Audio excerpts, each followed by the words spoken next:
A pleasant afternoon to you out there. The program is Nigerian Now, where we look at issues that are actually affecting the country. Presently, we have quite a number of issues we would love to touch in the show today. So we'd love you to be part of the conversation. You can drop your comment, your views on any of the issues we will bring this afternoon on our Facebook and YouTube handle. I am Sele Elisha Dasho, and I'll be doing the program with Rachel Tanzi. Good afternoon. Afternoon, Sele. All right. We have quite a number on our table, and just like I said, and we'd love to start looking at what is happening in the health sector, where we're saying that the Obafemi Awolowo University Teaching Hospital have actually sacked over 2,000 of its workers, according to the management. Those workers were being employed illegally, even though some innocent persons have been involved in it. But then here we're saying that they just have to be sacked without a pay.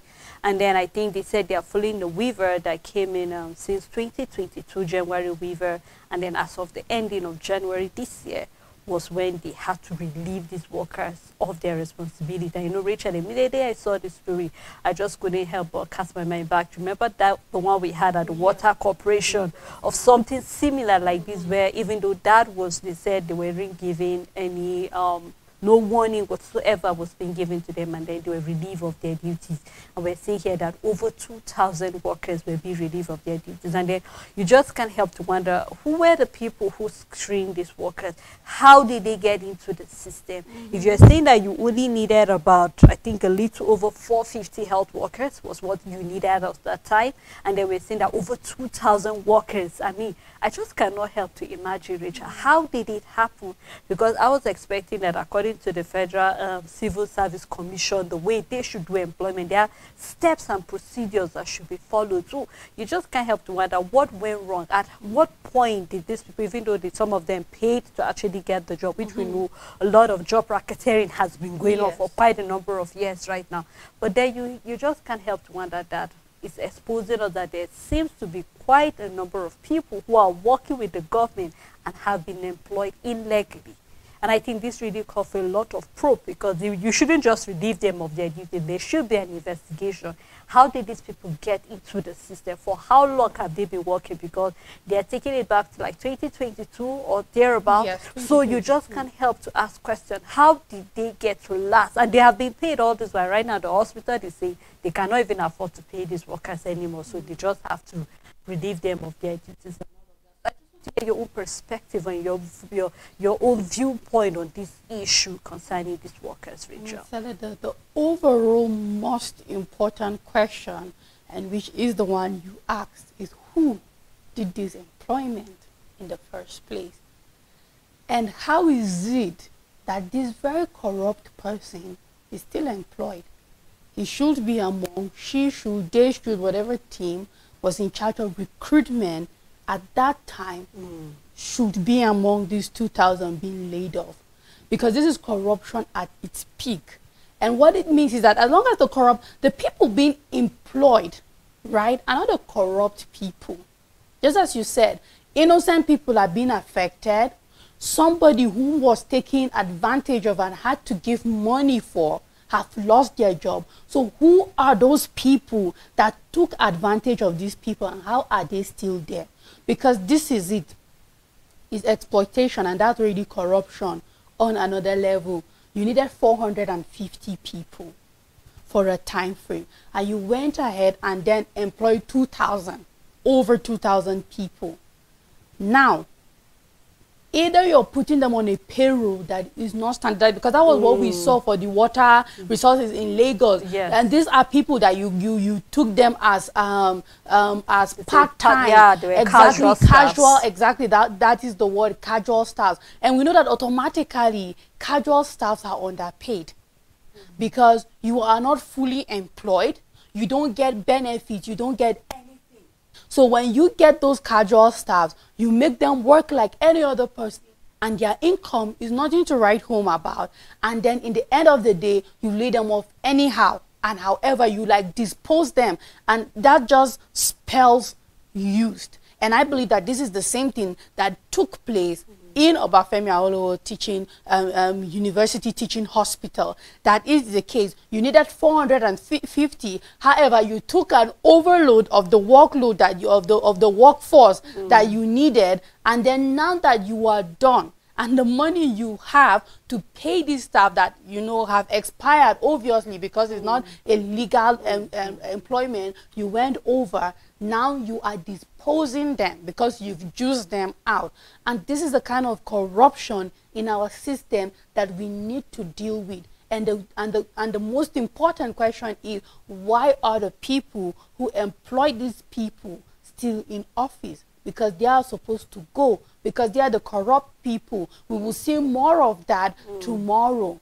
Someone somewhere is still now at this moment taking advantage of someone, telling them, don't worry, I know what to do. You will not be sacked. And all of that. Don't worry, it's just temporary. Don't worry. If you can just give me 20,000, I'll make sure your name stays on the list of those who will be called back. There is someone somewhere still taking advantage of people that are in this position at the moment.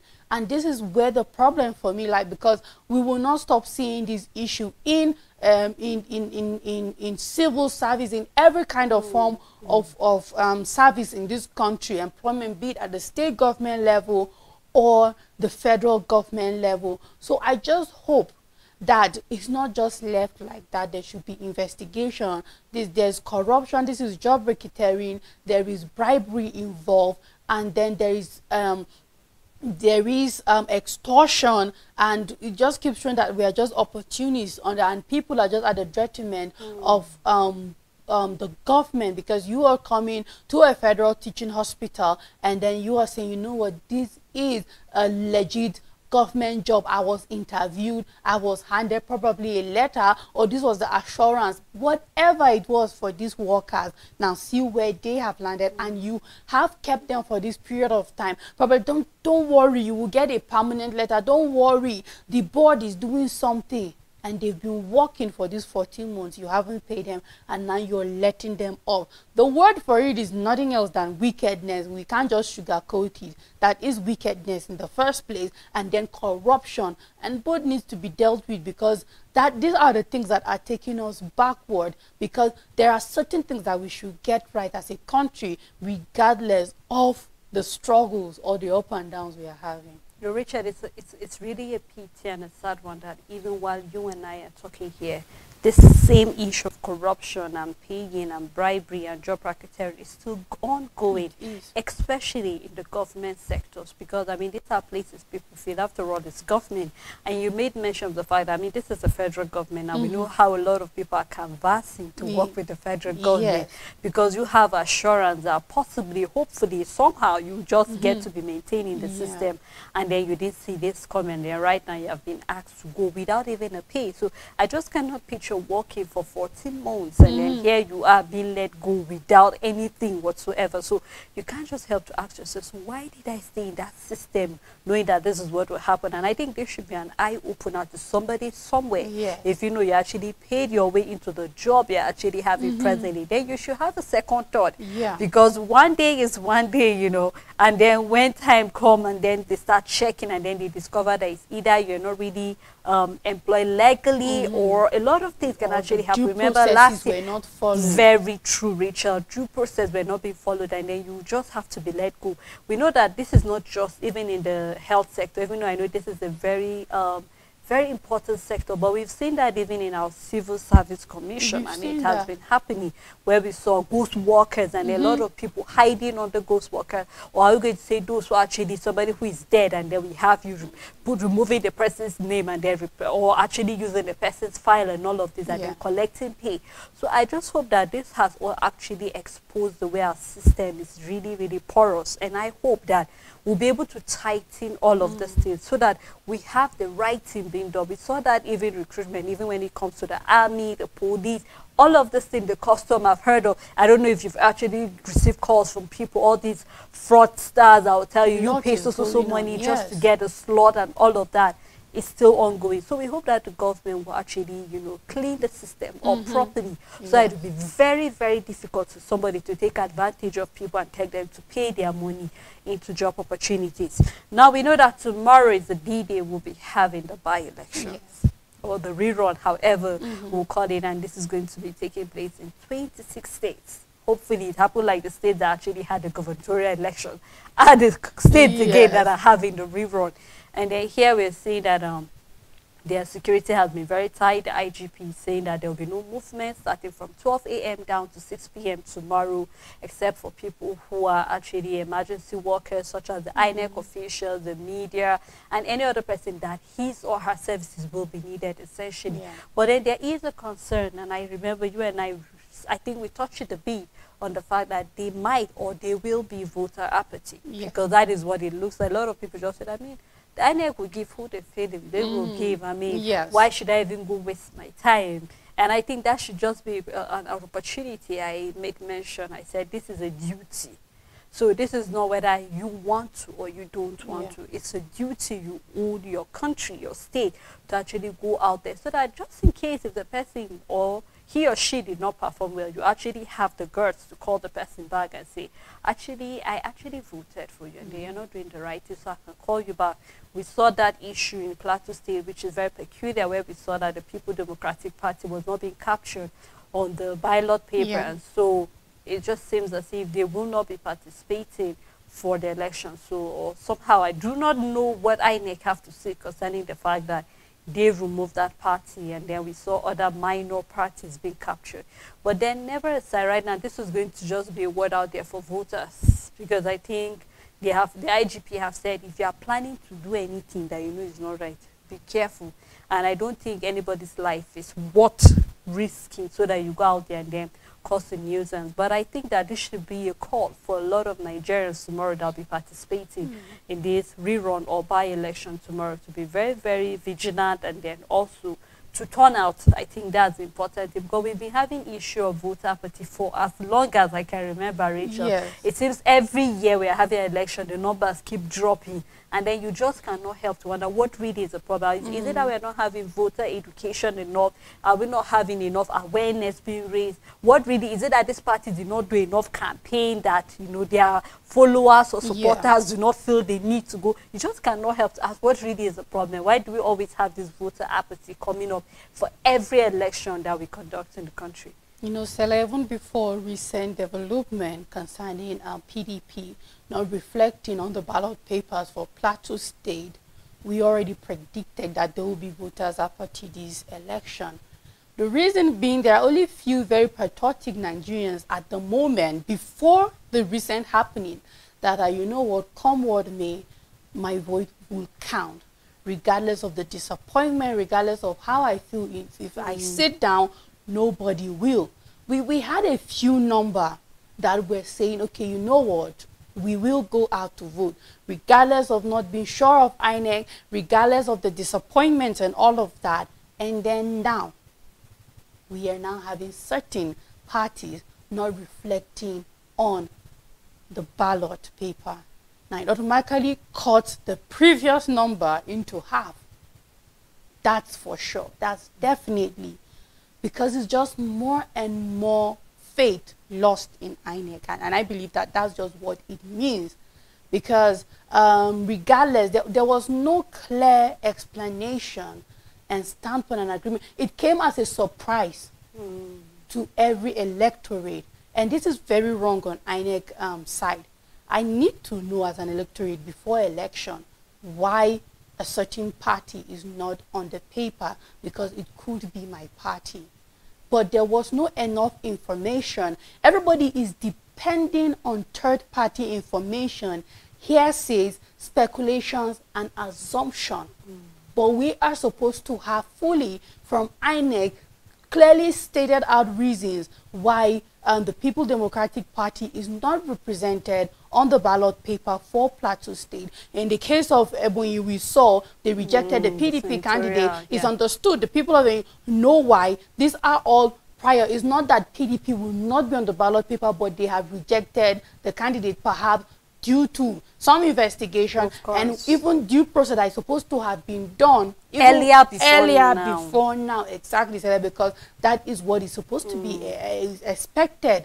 But then in the case of Plateau, nothing concrete has been out there, and this is how we keep seeing that INEC is failing us and we are losing hope. Perhaps if we had seen like, okay, this is it, this party or that party is not going to be represented for one or two reasons coming from INEC officially, nobody will be in the dark and wondering and say, oh, could it be this issue? Oh, but the court said this, but that said this, and all of that. It wouldn't be uncalled for. It wouldn't be called for. It would be out there in the first place. And I mean, we are trusting INEC. We are trying our best. Nigerians are just summoning the courage to keep having faith on INEC. I mean, Nigerians are just tired of giving excuse for why a particular body will keep failing them over and over, Rachel.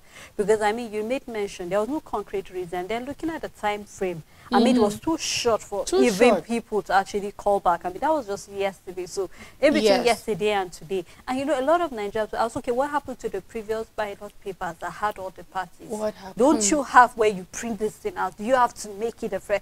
You know, you just have to keep asking a lot of questions. And this will give room to, just like you say, speculation that might not even be true. Assumption, maybe they deliberately did it. Or what really is the problem? We already know that, I mean, to a lot of Nigerians, if not recently, as far as they are concerned, there were just two parties, APC and PDP. It's just recently we're seeing other parties like the likes of Labour and SDP and others coming up and all of that. So especially, and we make mention of the fact that this is one of the states that is very, very fragile. A little thing, anything can just pack up, you know, crisis or any conflict whatsoever. And I believe this is not what INEC wants. In the time where we say IGP, say everybody should behave itself. Now you're giving reason to some people not to behave themselves whatsoever. So just like you rightly mentioned, I just hope that INEC has a valid reason eventually, because I don't know, I've not gotten a reason from them yet. But I hope they will eventually come up with something very valid, not the normal excuse. But I just hope something that we can stand on as, okay, this is valid and we see reasons why this particular party was not being captured. But nevertheless, I'm just hoping that tomorrow's rerun by-election will go smoothly without any problem whatsoever. And I believe that INEC will have, they have enough time to give Nigerians the result as soon as possible. We don't want to keep hearing excuses after, and then it will take till Monday before we get to know. But we hope that they'll have ample time to do that. Now, we would like to round it up with what the Minister of Information is saying on the fact that Nigerians should give the federal government time and be patient with the hardship in the country. I mean, he made mention of the fact that, I mean, the president is just barely a little over 7 months in the office. And of course, he's not going to give a reason, but then Nigerians should be patient. And Rachel, we've been hearing Nigerians be patient, be patient. And we have been patient. And Nigerians have been patient. But things are not getting better. The dollar is going higher than the naira. Food price is increasing. How about petrol and diesel? I don't know how many businesses will still be staying. We're having Bakers Association complaining. So you just cannot make sure who is not complaining. We saw manufacturers saying that, you know what, the first half of the year is not even going to be favorable to us, because we can see all of the signs, you know, actually looking at us, and we can really tell that, you know what, the cost of resources is really, really high. We cannot even afford it. So right now, I just want you to talk from your own point of view concerning what the minister is saying Nigerians should give them ample time to be able to do more, because 7 months maybe is quite maybe too short for them to be able to do something significant for their citizens. They sound as if we have an option other than to be patient. We don't have an option. Regardless of the thousands of Nigerians japaing, is still a 0.001% of the entire population of this country. Is that insignificant? The reason that we are feeling the blow is because most of that japa happen to be in the health sector, and we have been struggling health sector wise, and then any little blow on the health sector will crumble it, because it has been, you know, it's shaky, it's on a crutch literally supporting itself and maybe it's on not a wheelchair. yeah, or on a possibly. wheelchair, exactly. So there is no balance regardless, even before all of this. But when you look at that number, that's why we are feeling the blow. But if it wasn't, if it was just spread across everywhere, it's insignificant. We wouldn't have known, we wouldn't even feel it. That is to tell you that majority of Nigerians are in over 98% of Nigerians are in Nigeria, are living in Nigeria, are going nowhere anytime soon, and have no other option than to be patient with the government. And as we said earlier in the morning, we have no option than to watch your government for 4 years. 7 months gone, we are down to 3 years and 5 months thereabout, or 4 months, depending on how many days you stepped into your 7 months, and all of that. We have no option. Where I am looking forward to seeing if Nigerians truly love themselves, or we are just, you know, senseless, claiming to have sense, is if after this 4 years period, and this is not coming from a place of wanting this administration to fail, no. I want to wake up tomorrow and see the dollar, naira gaining value and be back at 1,000. That would be... Or even lower if it's possible. Let's start from there. It won't be magic, you know. Let's start from there. Or 6 months down the road, it stays where it is. Then we walk into 2024, and then we start seeing, 25 rather, and then we start seeing an appreciation of the naira. Now that is now dropping, and the dollar is now dropping as against naira, and we keep going and we keep going. Then by 2027, we wake up to a better exchange value for our naira. We wake up to security. We wake up to better education. We wake up to more roads linking to places that weren't linked. Then, this is my wish. But imagine if reverse is the case, and then come 2027, we still vote in the same failed government. Now this is when I will know that Nigerians don't want the best. We just claim, we just talk and shout, and you know, but we do not want the best for us, because we are now still saying, because it turns out to be like it's a bad right for someone to have 2 terms. But it's not supposed to be, and that's why I keep saying we're the one practicing democracy wrongly. We have refused to make it work for us. And now saying that, I am looking forward to all of that. This is when we will know our patience count, because we have 4 years to be patient. Richard, I don't think Nigerians even have that 4 years to be patient presently, because personally, I'm looking at it from this point of view. If you're saying we should be patient for you to fix the economy, we're looking at, you made mention of the fact that it's not magic. And I totally agree with you. It's not magic. I'm not expecting that by tomorrow it will be 1,000. Step by step, I mean, that's appreciated to 1,450 today from when it was about 55 or so. So it's little by little steps. But what are the steps we're putting in place? The video came out of the interview the former president had when IMF asked him to actually float the naira. And he said he cannot float the naira. Why? Because countries that float their naira, or float their currency, is because they have a working system. They have infrastructure, they have everything. So they can actually float their currency so that it will be favorable in the market. But we do not have that we do not have that opportunity to be able to do that. Why? Because we do not have what it is. What is the government doing to put in place all of these things? We don't have any infrastructure working. We're still struggling with the roads. You made mention to link. We're still struggling with the fact that we still import from cement down to toothpick. We're still importing. We're not even planning on doing anything. You made mention in the morning. How about our refineries?